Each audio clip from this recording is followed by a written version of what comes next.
안녕하십니까? 한 달 만에 뵙는 것 같습니다. 그죠? 그리고 신년인데도 우리가 첫 안식일부터 모이지를 못했다가 이제 그 수용 그 좌석에 20%까지 우리가 허용을 받아서 이렇게 이제 모이게 됐습니다. 지금 뭐 아이들이 안 보이시죠? 아이들은 맨 밑에 층에서 또 3층에서 우리 청년들 이렇게 예배하고 있는데요. 참 여러분들의 모습을 보니까 하나님의 얼굴을 보는 것처럼 그렇게 반갑고 행복합니다. 오늘은 생명의 법칙이라고 하는 그런 주제로 하나님 말씀을 우리가 생각하면서 은혜를 받도록 하겠습니다. 하나님의 귀한 말씀 빌립보서 2장 5절로 8절 말씀을 우리 함께 펴도록 하겠습니다. 하나님의 말씀 빌립보서 2장 5절로 8절입니다.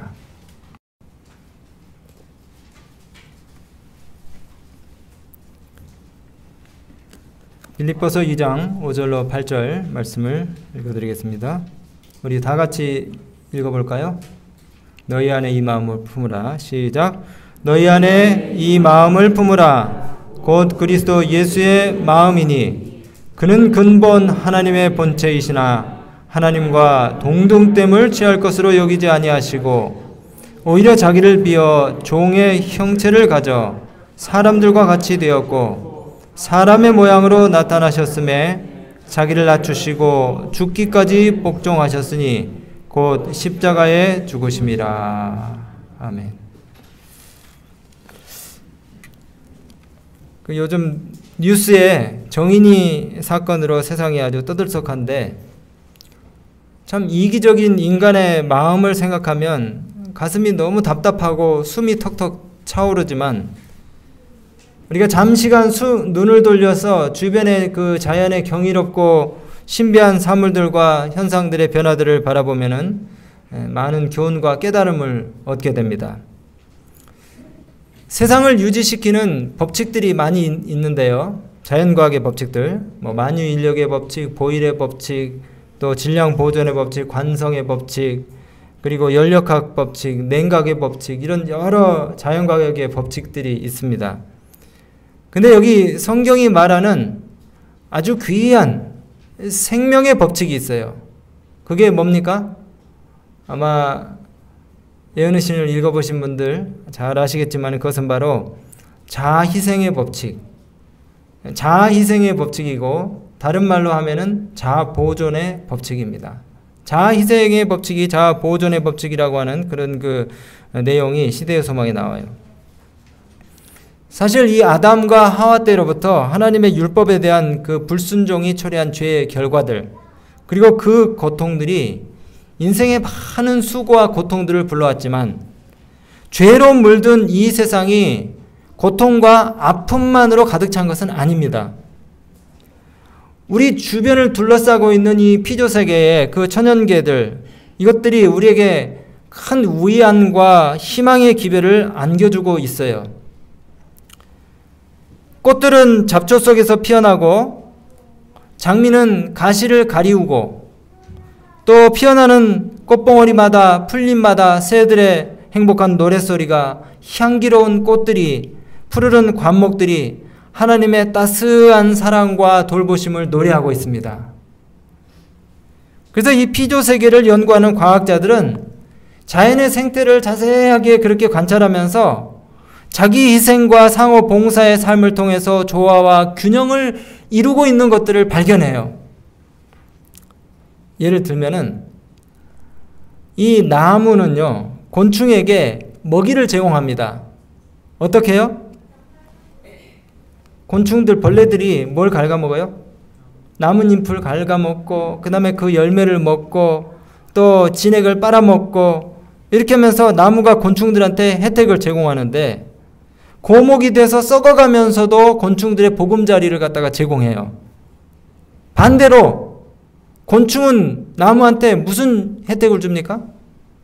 가을에 떨어진 나뭇잎 등을 먹고 이 미생물들의 그 도움을 받아가지고 분비물을 분해해서 나무에게 자양분을 갖다가 공급해주는 일을 곤충이 또 하는 거예요. 여러분이 흔히 보실 수 있는 벌, 벌이 하루에 3,000송이의 꽃을 찾아다닌대요. 꽃가루를 얻기 위해서. 근데 이 벌이 꿀을 얻기 위해서 꽃가루를 그냥 모으기만 하는 것이 아니고 이 꽃의 수정을 갖다가 수분을 도와주는 역할을 또 해요. 그래서 꽃이 활짝 피고 그 다음에 또 다른 꽃들을 갖다가 만들어내는 그런 역할들을 이 벌들이 도와주고 있습니다. 이 꿀벌들이 굉장히 이타적인데 이 다른 꿀벌들이 꽃가루를 갖다가 먹게 하기 위해서 자기가 한번 앉은 그 꽃은 아무리 거리가 멀어도 계속 그 꽃만 가요. 가까운 데 꽃이 있어도 그 꽃가루를 탐하지 않습니다. 왜? 다른 벌들이 그걸 먹도록 하기 위해서. 그래서 결국 벌과 꽃은 자신의 욕심만 챙기는 것이 아니고 서로의 필요를 채워주고 그 다음에 서로를 위해서 희생을 한다는 사실이에요. 여러분 그 꾀꼬리 아시죠? 아름다운 소리를 내는 꾀꼬리. 이 꾀꼬리가 어린 새에게 먹이를 주는데 하루에 수백 마리의 벌레를 갖다가 부지런히 갖다가 줘요. 그래서 너무 이 꾀꼬리가 어미 꾀꼬리가 아기 꾀꼬리의 양식을 구하는데 바쁘니까 자기 먹을 양식을 구할 틈이 없어요. 그래서 아기 꾀꼬리의 배설물을 갖다가 어미 꾀꼬리가 먹는데요. 신기하죠? 물가치는 자기 동생들을 위해서 둥지가 오염되지 않도록 역시 동생들의 배설물을 먹어준대요. 그러니까 이 천연계 생물들의 그 생태를 보면은 우리가 배울 수 있는 것이 너무 많아요. 곤충들은 새들을 먹여 살리기 위해서 번식을 많이 합니다. 많이 새끼를 낳아요.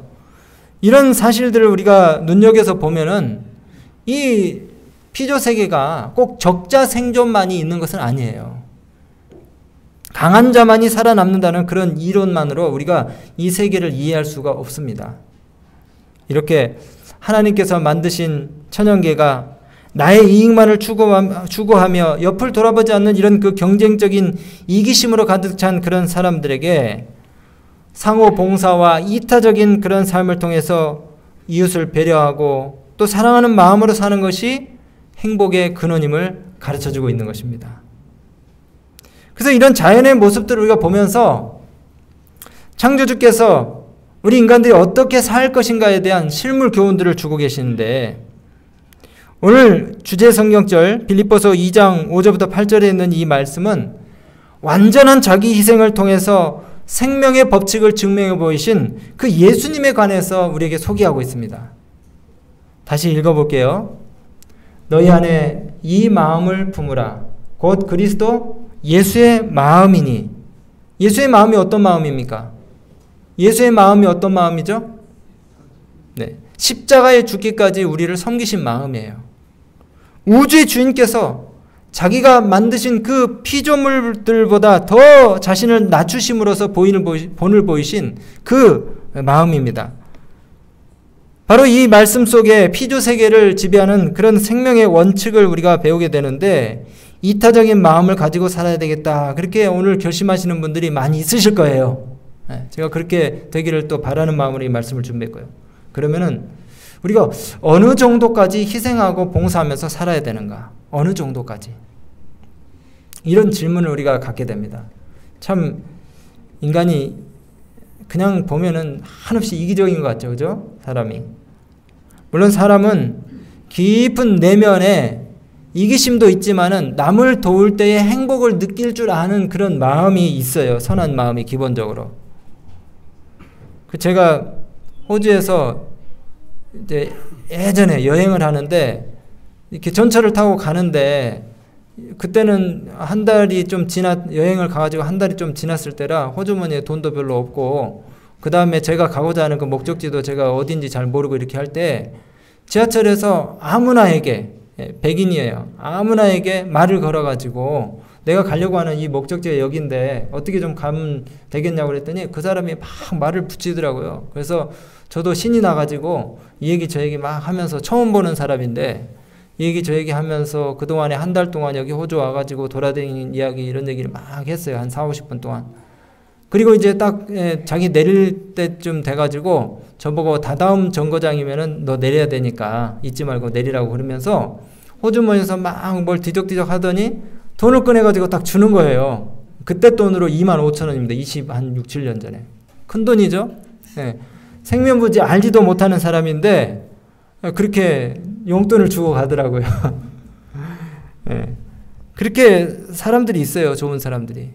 저도 여기 이제 우리 천안에 봉사하는 그런 단체들에도 이제 가입을 해서 가끔 나가기도 하고 또 우리 충남 북부 지역에 있는 우리 교인들로 구성된 그런 그 봉사단체에서 제가 이제 봉사를 하는데 가끔 우리 교인들도 그렇고 사회 사람들도 그렇고 참 대가를 바라지 않고 선한 일을 하는 사람들이 많더라고요. 대가를 바라지 않고. 여러분 뉴스를 통해서 들으셨겠지만은 지하철 그 난간에서 취객을 갖다가 구하기 위해서 그 사람을 얼른 올려놓고 자기가 기차에 쳐가지고 죽은 사람 있잖아요. 일본에서 우리 한인이 그랬어요. 대학생이. 최근에 보니까 화염에 휩싸인 고층 아파트에 가스 파이프를 갖다가 타고 올라가지고 난간에 매달린 아이를 구출한 사람도 있어요. 외국인인데 우리나라에 와가지고 불법 체류자였어요. 그 사람 한국의 시민권을 갖다 획득했습니다. 근데 반면에 자기 것만 취해가기에 바쁜 아주 이기적인 사람들도 많기 때문에 이런 사람들을 좀 걸러내지 않으면은 내가 가진 좋은 동기가 훼손될까봐 호구가 되더라도 좀 똑똑한 호구가 되라고 그렇게 가르치는 세상의 책들도 있어요. 그래서 그 애덤 그랜트라고 하는 사람이 쓴 책 Give and Take라고 하는 그런 내용에 보면은 성공하고 싶다면은 이기적인 이타주의가 되라 그렇게 이야기하고 있습니다. 성공하고 싶다면 이기적인 이타주의가 되라. 무슨 말입니까? 세상에 세 종류의 사람들이 있대요. 근데 이 번역 내용도 제가 조금 좀 여러분들 이해하는 게 좀 도움이 안 될 것 같아서 이렇게 붙여봤어요. 한번 이해가 되시는지 보세요. 어떤 사람들은 이런 사람이 있어요. 내가 준 것보다 더 많은 것을 받아가려고 하는 사람이 있어요. 이거를 뭐라 하냐면은 테이커라고 영어로 얘기했는데 저는 그 얌체파라고 붙여봤어요. 괜찮습니까? 얌체파. 그런 사람들 있죠? 나는 요만큼 주면서 그거 한 2-3배를 가져가려고 하는 얌체족이 있어요. 그 다음에 두 번째는, 그래서 좀 이게 또 그 민족주의적인 얘기일지 모르지만 일본 사람들 같이 내가 준 것만큼만 내가 딱 받고 남한테 신세도 안 끼치고 뭡니까? 내가 준 것만큼만 딱 받는다. 매처라 그래요. 그렇게 그 실속파가 있습니다. 그리고 이제 세 번째 부류의 사람이 있는데 이 사람들은 받은 것과는 전혀 상관없이 그냥 무화적으로 나눠주는 거예요. 무화적으로. 근데 세상에 나쁜 사람들이 많기 때문에 이걸 또 이용해 먹는 사람들이 있어요. 이런 사람들을 뭐라 하냐면은 호구족이랍니다. 호구파. 남한테 마치 꼭 껍데기만 보면 이용만 당하고 사는 그런 사람같이 보일 수가 있어요. 기버라고 합니다. 그렇게 세 종류의 사람들이 있어요. 근데 그 얌체족하고 그 다음에 실속파 이 사람들은 그 사람들 직무평가를 해보니까 별로 그렇게 뭐 두드러지는 것이 없는데 이 호구 사람들한테 맨날 이용당하는 것 같고 그 다음에 자기 가진 걸 그냥 받은 것보다 더 많이 나눠주는 이런 사람들은 어떤 그 수행 능력을 보였나 봤더니 두 부류가 있어요. 여기에도 아주 그냥 밑바닥 인생을 사는 호구가 있고 그 다음에 그렇게 막 계산 없이 나눠주는 것 같은데 승승장구 잘 돼가지고 상위 1%의 그 자리를 차지하는 사람들이 있더라는 거예요. 여러분 한번 이거 생각해 보세요. 남을 도와주느라고 자기 일을 못하니까 호구가 되는 경우가 있습니까? 그 회사에서 부장님이 서류 한 뭉치를 주면서 야, 너 빨리 가서 5분 내에 이거 복사해와. 근데 복사실에 갔더니 복사기가 고장났어요. 그래서 그 회사 바깥으로 나가가지고 찾기를 건너서 앞에 있는 문방구점에 가려고 이제 했더니 거기 문방구점에 들어서자마자 애들이 쭉 줄 서서 기다리고 있는 거예요. 근데 이런 이제 호구들은 또 마음이 너무 좋기 때문에 이게 약삽한 행동을 안 해요. 그러니까 애들 뭐 사탕이나 하나 주고 아니면 야, 마 비켜봐 그러면서 아저씨 먼저 할게 그러면서 이렇게 하고 가면 좋은데 그것도 다 기다리고 다 기다려가지고 복사를 해서 이제 갖고 오려고 그러는데 이미 10분이 넘어버렸어요. 근데 건널 먹고 딱 건너 오려고 그러는데 그 배달 오토바이가 차하고 부딪혀가지고 사고가 났어요. 또 이 호구는 뭡니까? 그냥 지나치지를 못해요. 그래서 그 헬멧 주섬주섬 머리에다 씌워주고, 그 다음에 어디 아픈 데 없느냐고 다 살펴주고, 이렇게 이제 돌아왔더니, 부장님이 호통을 치면서, 계약자가 이미 가버렸는데, 이따위 복사 인제해오면 무슨 소용이 있냐, 그러면서 막 내팽개치는 거예요. 여러분, 이 호구파가 한 모든 이타적인 행동들이 상사의 좋은 평가를 받는 일에 전혀 도움이 안 되기 때문에 이런 호구들이 직장에서 밑바닥의 자리를 차지할 수 있다는 겁니다. 참 이 경쟁이 치열한 한국 사회에서 자신의 이 불이익을 감수하면서 남을 배려하는 이런 사람들은 호구로 보이는 것이 당연하죠. 근데 그럼에도 불구하고 가장 큰 성공을 거둔 사람들이 어디에 있다는 거예요? 밑바닥에만 있는 것이 아니고 이렇게 남한테 무화적으로 퍼주기를 좋아하는 사람들 중에 아주 상위 1%에 있다는 겁니다. 0.1%에. 꼴찌뿐만이 아니라 최고가 될 가능성을 겸비한 이 사람들이 바로 이 호구족들이에요. 그러면서 이 박사님이 얘기하는 것은, 그러면 어째서 나눠주기를 좋아하고 무화적인 사랑으로 베푸는 이런 사람들이 이렇게 밑바닥 인생을 사는 사람이 있는가 반면에 또 상위 0.1%의 자리를 차지하고 있는가 봤더니, 그 인맥을 쌓을 때에 자신을 도와줄 만한 사람을 전략적으로 어떻게 다루는지에 대해서 그 차이점 때문에 나눠주기를 좋아하는 사람들 중에서 밑바닥을 여전히 유지하는 사람이 있는가 반면에 상위 1%를 유지하는 사람도 있다는 거예요. 그러니까 이 세상 책이 이제 가르치는 건 그겁니다. 전략적으로. 그래서 그 상위 0.1%에 들어가는 그 호구들은 어떤 사람들이냐면은 처음에 한번 딱 사람을 딱 경험을 해봐가지고 이 사람이 나를 이제 처음에는 뭐 5만 원이고 10만 원이고 막 비싼 걸 사주는 거죠. 아무 대가 없이. 근데 딱 사줘 봤더니 뭡니까? 나를 이용해 먹는 것 같아. 그러면은 그 사람은 어떻게 합니까? 좀 밀어두고 또 내가 도움을 줘야 될 사람을 찾아 나서는 거예요. 이제 그 사람들이 1%로 가는 거고, 그런 그 인맥 관리를 못하는 사람은 계속 퍼주고 나눠주는데도 바닥을 계속 유지하고 있다는 겁니다. 어떻게 이 얘기를 들으시니까 여러분들은 그리스도인으로서 내 목만 챙기는 얌체족은 돼서는 안 될 거고 분명히, 그 다음에 준 만큼만 내가 받아가겠다 하는 이런 또 뭡니까 실속파가 되는 것도 좀 그렇고, 어쨌든 기버 무조건 나눠주는 그런 그 호구가 되긴 돼야 될 건데, 이제 제 얘기를 들으니까 어떤 호구가 되고 싶으세요?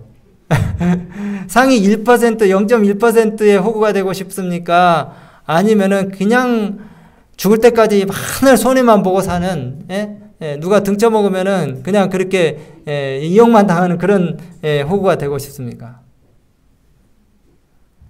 제가 오늘 빌립보서 2장 말씀을 읽었으니까 정답을 말씀을 드리고 가도록 하겠습니다.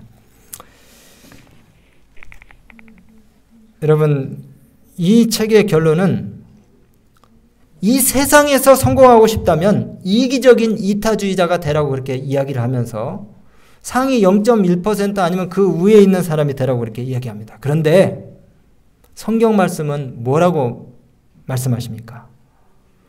우리는 세상의 성공만을 바라는 사람이 아니잖아요. 그렇죠? 세상의 성공을 바라는 사람이 아닙니다. 그리고 주님은 우리에게 어떤 모범을 보이셨습니까? 자신을 배신한 세상에 오셔서, 자신을 배반한 세상에 오셔서 자신의 전부를 주시고 죽기까지 복종하셨잖아요.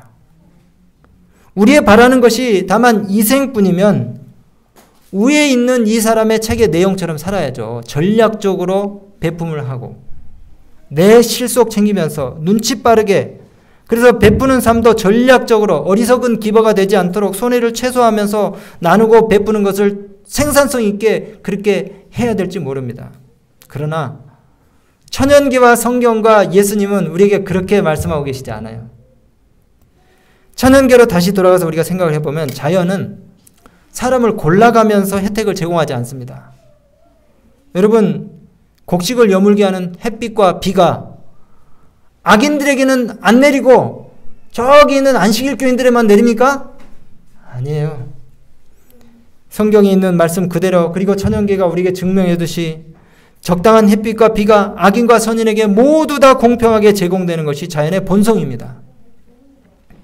이런 면에서 자연은 우리 인간들과 다른 그런 이타적인 본성을 지녔다고 할 수가 있어요. 그래서 성경도 헌신과 희생 그리고 섬김과 나눔에 대해서 이야기할 때에 되돌려 받을 그런 그 의도성을 가지고 하지 말라고 그렇게 말씀하고 계셔요.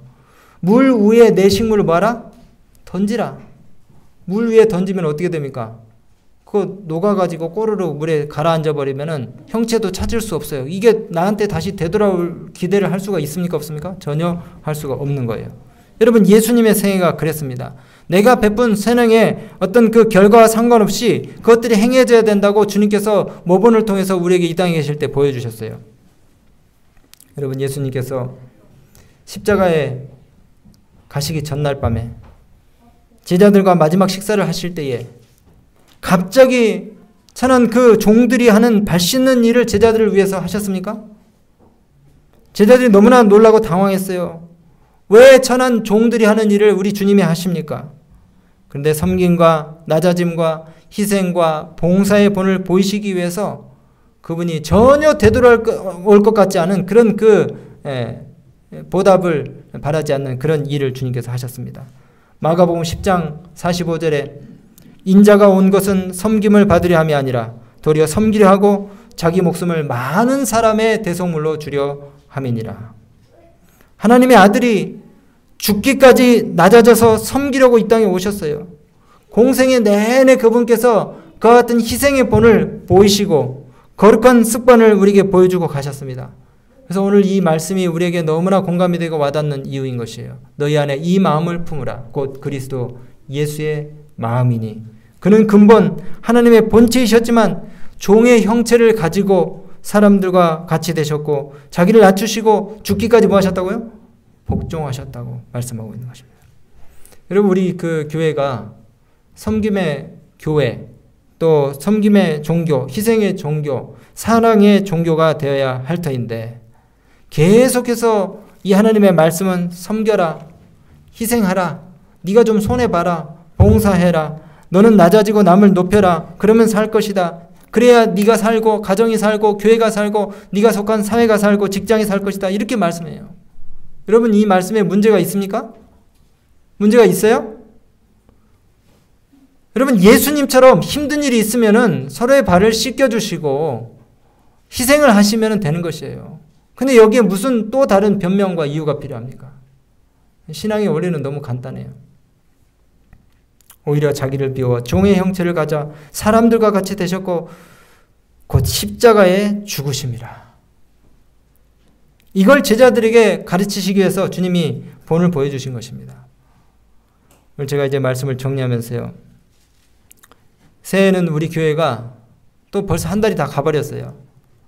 우리 지역을 위해서, 우리 사회를 위해서 이런 무화적인 봉사를 많이 했으면 좋겠어요.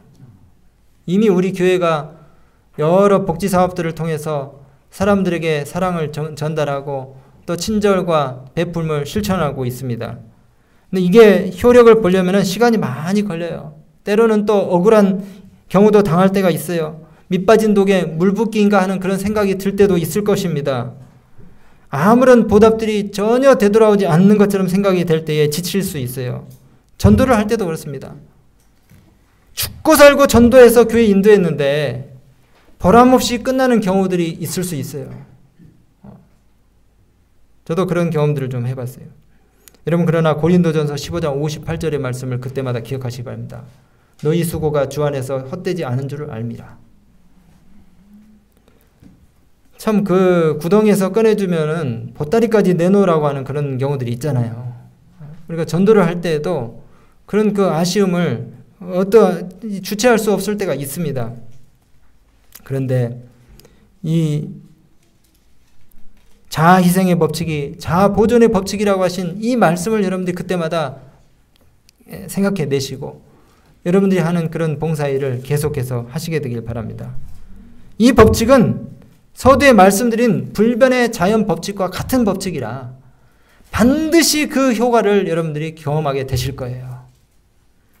주라. 그리하면 너에게 줄 것이니 곧 후히 되어 누르고 흔들어 넘치도록 하여 너에게 안겨주리라. 여기 어떤 조건이나 단서가 붙어 있지 않아요.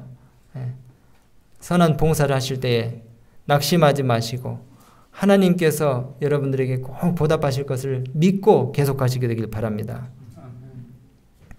많이 심는 자는 많이 거둔다고 그렇게 말씀하셨어요. 나누어 줌으로 우리의 축복이 증대될 수 있다는 사실을 우리가 기억하면서 섬김의 봉사를 우리가 세상을 향해서 해야 될 것입니다. 예수님께서 인류의 구속을 위해서 당신의 그 희생을 땅에 씨를 뿌리는 그런 일로 표현을 하셨는데 우리가 잘 아는 요한복음 12장 24절의 말씀 한 알의 밀이 땅에 떨어져 죽지 아니하면 한 알 그대로 있고 죽으면 많은 열매를 맺느니라 그렇게 말씀하셨어요. 예수님이 이 땅에 어떻게 하셨습니까? 죽으러 오셨어요. 식물계의 법칙과 마찬가지로 그 죽음으로 인해서 새로운 생명들을 많이 잉태하게 되셨습니다. 여러분 열매를 맺고자 하는 사람, 신앙의 열매, 또 우리 삶의 열매를 맺고자 하는 사람들은 누구나 먼저 땅에 떨어져서 죽어야 합니다. 내 자신이 형체도 없이 완전히 죽어야지 열매를 거둘 수가 있는 것이에요. 결과를 얻을 수가 있는 것입니다. 그것이 바로 자아희생의 법칙, 보존의 법칙이고 또 부활의 원리인 것이에요. 구속의 과학인 것입니다.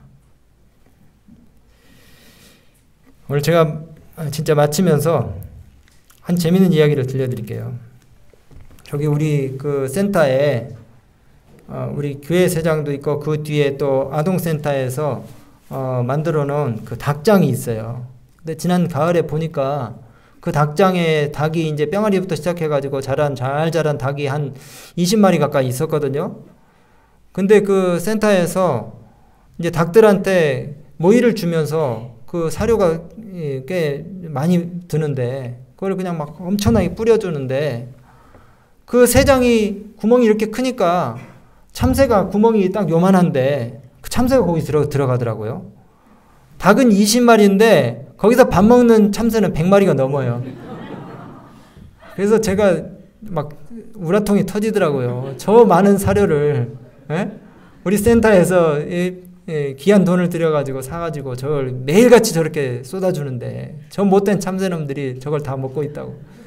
그래서 갈 때마다 속에서 막 화가 나가지고 막 어떨 때는 그냥 막대기로 막 새장을 때리기도 하고 근데 이게 더 촘촘한 걸 막지 않으면 효과가 없더라고요. 어떻게 이렇게 잘 들어가는지 들어가가지고 그냥 막 100마리도 넘는 참새들이 모이를 싹쓸이하고 있어요. 그런데 이제 가을이 지나고 겨울이 오니까 참새들이 어디 있긴 있는 것 같은데 이제 그 비닐로 다 포장을 쳐놔가지고 못 들어가더라고요. 그래서 이제 닭들이 지금은 알을 엄청 잘 나고 그 다음에 이제 모이를 아주 그냥 실속 있게 잘 먹고 있습니다. 그래서 제가 참새를 굉장히 미워했는데 지난주에 어떤 그 SNS에 메시지를 이렇게 보다가 굉장히 그 마음 가운데 충격적인 그런 그 글을 읽게 됐어요. 제가 읽어드릴게요. 1958년에 중국의 그 문화 대혁명 기간 동안에 참새 소탕 작전을 갖다가 벌였대요. 그래서 중국 전역에 있는 참새가 완전히 다 사라질 정도로 완전히 다 죽였답니다. 그렇게 참새를 다 없애버리고 나니까 메뚜기하고 방앗개비가 엄청나게 많아져가지고 그 후로 2년 동안은요, 1960년 한 해 동안에 중국에서 굶어 죽은 사람이 3천만 명이 넘었대요. 우리나라 인구의 절반 이상이 죽은 거죠. 굶어 죽었어요. 그 과학자들이 연구를 했어요. 그랬더니 이 참새가 없어지니까 해충과 잡초가 엄청나게 많이 생겨나면서 이 피해로 참새 먹이와 비교가 될 수 없는 그런 엄청난 손해를 갖다가 이 중국이 보게 됐다는 것입니다. 그래서 제가 참새 미워한 일이 딱 생각이 나가지고 이제는 참새도 같이 먹고 살아야 되겠구나 이런 생각을 하게 됐어요. 여러분 우리가 참 무화적인 봉사들을 이렇게 할 때는 때로 우리가 호구가 된 것 같고 당하는 것만 같고 또 이 교회가 참 큰 이런 사업들을 하면서 우리가 만날 그냥 밑빠진 독에 물 붓게 하는 것 같지만은 그러나 지금까지 말씀드린 것처럼 함께 사는 거예요. 함께 사는 거예요. 우리가 당장 배 걸고 입속에 들어가는 게 없는 것은 아니잖아요. 그죠? 예. 하나님께서 축복해 주실 줄을 믿고 우리 교회가 이런 선한 봉사들을 계속해서 하게 될 때에 하나님께서 당신의 영광을 드러내시고 또 하나님의 역사들을 이루실 걸로 저는 믿습니다. 그 다음에 이제 우리가 기관이 우리 개인의 헌신과 봉사를 다 대신하도록 떠맡겨서는 또 안 돼요. 우리 각자의 삶의 영역에서 사람들에게 그리스도의 친절과 사랑을 나타내고 그 다음에 봉사와 섬김의 일들을 하게 될 때에 하나님의 교회가, 나라가 확장이 되는 것입니다. 올 한 해도 우리 모든 성도님들 또 교회가 이웃을 위해서 무화적인 봉사를 많이 하심으로 인해서 큰 보람과 축복을 누리시게 되기를 간절히 바랍니다. 아울러 수고한 것에 보상을 받지 못했다 할지라도 또 야속한 결과로 되돌아간다 할지라도 낙심하지 마시고 선대하시면서 분명히 하나님께서 다른 방법으로 보상하실 것을 믿고 믿음으로 전진하게 되시는 우리 모든 믿음의 가족들이 되시기를 간절히 바랍니다. 그리고 봉사의 자리와 기회가 있으면요 무조건 나가세요. 큰 마음의 이 용기와 또 보람과 만족을 여러분들이 경험하실 수 있어요. 이거는 돈으로 살 수 없는 큰 건강의 유익과 축복들이 될 수 있습니다. 하나님의 축복이 우리 성곡교회와 올 한 해도 함께 하시고 신축년 정말 소처럼 우직하게 봉사함으로 인해서 하나님께 많은 수확과 결실들을 돌려드릴 수 있는 우리 모두 믿음의 가족도 되시 바라면서 말씀 마치겠습니다.